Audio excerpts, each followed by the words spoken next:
ఇవాల్టికి ఇవాళ 5 ఎకరాలు అక్కడ తీసుకొని దాంట్లో తను స్థిర నివాసం ఎందుకంటే లోకేష్ అనేటువంటి వ్యక్తికి రాజకీయ భవిష్యత్తు బోల్డుంది.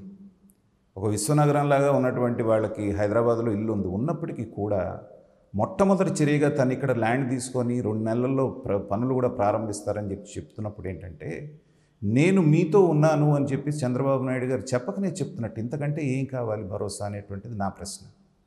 నేను రాజధాని రైతులకు కూడా ఏంటంటే ప్రపంచంలో వెనక అనేకమైనటువంటి క్రూరులైనటువంటి రాజుల్లో ప్రజల మీద అనేకమైన దాష్టీకాలు జరిగినాయి అని మనం చరిత్రలో చదువుకున్నాం.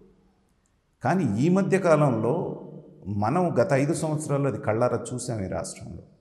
కాబట్టి వాళ్ళ బాధలో అర్థం ఉంది. చంద్రబాబు నాయుడు గారు రాగానే పూలతో ఎలా ఊరేగించారో వాళ్ళ కష్టాలని తొలగిపోయి వాళ్ళకి ఆనందం వచ్చింది, వాళ్ళ జీవితంలోకి పండుగ వచ్చినట్టుగా వాళ్ళు ఫీల్ అయ్యారు. కానీ ఇందాక నేను అన్నట్టుగా ఏంటంటే ప్రతిదానికి ఒక ప్రొసీజర్ ఉంటుంది.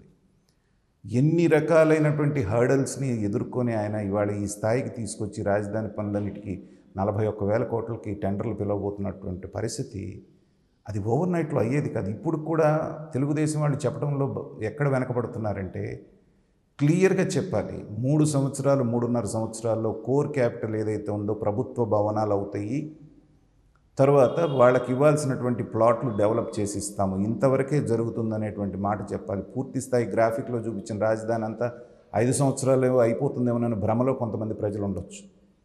ఆ తర్వాత ఒక పక్క ప్రభుత్వ భవనాలు జరుగుతున్నప్పుడే రైతులకి ఇచ్చినటువంటి ప్లాట్లు వాళ్ళకి హ్యాండ్ ఓవర్ చేసిన మరుక్షణాన ఇవాళ 50,000 కోట్ల రూపాయలు ప్రభుత్వం పెడుతుంటే 1,50,000 కోట్లు ప్రైవేట్ వ్యక్తులు వచ్చి పెడతారు దాని చుట్టుపక్కల.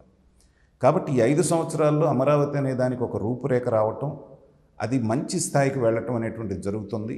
హైదరాబాద్తో కంపేర్ చేసుకుంటే దాన్ని మించినటువంటి నగరం ఇక్కడికి రావడానికి ఇంకో 10 నుంచి 15 సంవత్సరాలు పట్టే అవకాశం ఉంది. దీన్ని తెలుగుదేశం వాళ్ళు 2014-19 మధ్యలో ఎక్స్ప్లెయిన్ చేయడంలో ఫెయిల్ అయ్యారు కాబట్టి ప్రజలు ఆ రకంగా తీర్పు ఇచ్చారు. ఇప్పుడు మళ్ళీ అలాంటి పొరపాటు జరగకుండా ఇదిగో నేను ఇక్కడే ఇల్లు కట్టుకుంటున్నాను కాబట్టి నేను మీతో ఉన్నాననేటువంటి భరోసాను కల్పిస్తూనే 5 సంవత్సరాల్లో ఏం జరగబోతోంది అనేటువంటిది క్లియర్గా ప్రజలకి ఎక్స్ప్లెయిన్ చేయాల్సినటువంటి అవసరం ఉందనేటువంటిది నేను భావిస్తున్నాను.